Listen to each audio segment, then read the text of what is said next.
33 करोड़ देवी देवता में सबसे सुंदर जोड़ी थी शंकर और पार्वती की। सही है कि गलत है? कभी नहीं झगड़ते थे। इसलिए पृथ्वी पर ना तो लक्ष्मी जी के व्रत हैं, ना ब्रह्माणी के व्रत हैं, ना इंद्राणी के व्रत हैं। अगर पूरी पृथ्वी पर सबसे ज्यादा व्रत किसके हैं? माता पार्वती। तीज का व्रत किसका? पार्वती का। चतुर्थी का व्रत किसका? पार्वती का। चौथ का व्रत किसका? पार्वती का। छठ का व्रत किसका? पार्वती का। जितने व्रत है सब माता पार्वती। लक्ष्मी जी का कोई व्रत है क्या? अरे बोलो तो, ये आप लोग वो वैभव लक्ष्मी का व्रत करते हो, ये पुराना व्रत नहीं है, ये तो अभी अभी लोगों ने चालू कर दिया। ये लक्ष्मी, यहाँ कई लोग अमावस्या के दिन, दिवाली के दिन व्रत रख लेते हैं, हमारे शास्त्रों में उसका भी प्रमाण नहीं है। वो तो तुम लक्ष्मी के चक्कर में रख लेते हो कि दिन भर भूखी रहूंगी तो लक्ष्मी जल्दी आ जाएगी। नहीं तो ये हमारे शास्त्र में प्रमाण नहीं है लक्ष्मी जी के व्रत का। कहीं सरस्वती का व्रत है क्या? ब्रह्माणी का?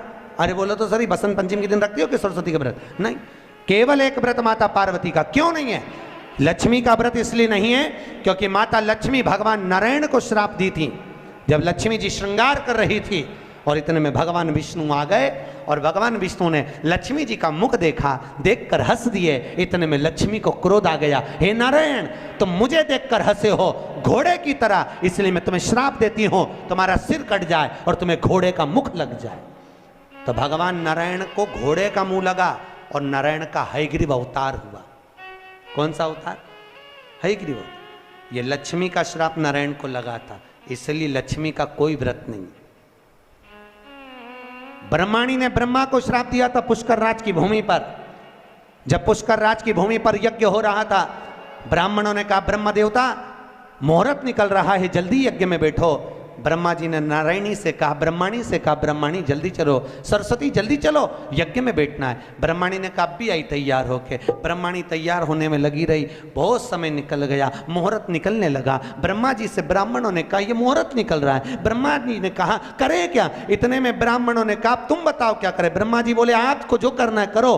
ब्राह्मणों ने गाय को पकड़ कर ले आए और गौ माता को खड़ी कर कर गाय के सामने वेद ध्वनि करना प्रारंभ करा। जब वेद ध्वनि करी तो गाय के मुख से वेद माता गायत्री को प्रकट कर लिया।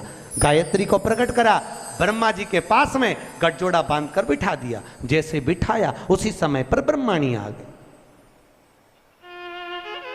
और ब्रह्माणी ने आकर देखा ब्रह्मदेव तुमने मेरी जगह पर दूसरी नारी को बिठाया है, मैं तुम्हें श्राप देती हूं, तुम्हारे पृथ्वी पर कहीं मंदिर नहीं बनेंगे। ब्रह्माणी ने श्राप दे दिया।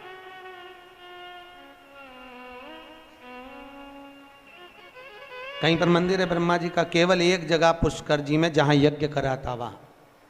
तो ब्रह्माणी ने ब्रह्मा को श्राप दिया, लक्ष्मी ने नारायण को श्राप दिया, इंद्राणी ने इंद्र को श्राप दिया, पर एक माता पार्वती ऐसी थी जो कभी ऊंची आवाज में बात नहीं करती थी। इसलिए पृथ्वी पर सबसे ज्यादा व्रत माता पार्वती के होते हैं।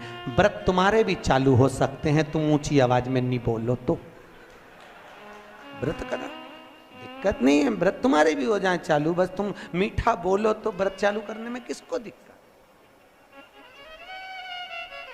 कई कई बुजुर्ग माताओं के तो आज तक व्रत चलते हैं। सही है गलत है? कई कई माताएं कहती हमारी सास ऐसी थी, इतनी बढ़िया गुरुजी, हमारी दादी सास ने ऐसा नियम बना दिया तो नियम चल रहा है। ये व्रत नहीं तो और क्या? जो सास दादी सास बना के चली गई वो नियम आज तक चल रहा है। ये व्रत ही तो है, उन्होंने अच्छा करा इसलिए नियम चल रहा है।